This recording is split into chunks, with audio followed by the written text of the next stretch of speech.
Okay, before we go any further, I figure we should do a tutorial on view and zooming, because that's very useful, especially when we start going into 3D work. So we got our circle.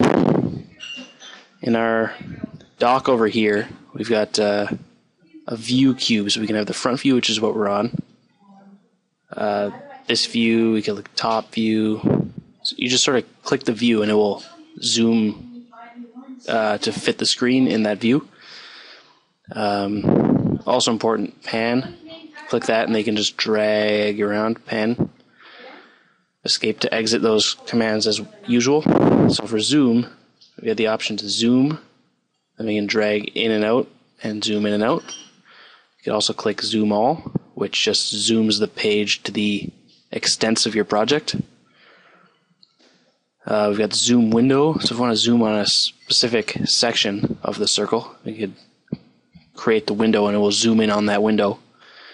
And zoom selected, click on a part and it will zoom in with that part being the extents of the window. Next we've got the orbit, so we can just click this for 3D orbit. Now if we click and drag inside the circle, it's a free orbit, okay? So we can rotate it any way we want, sort of thing. If we click outside of the circle, it rotates it in the plane of the monitor.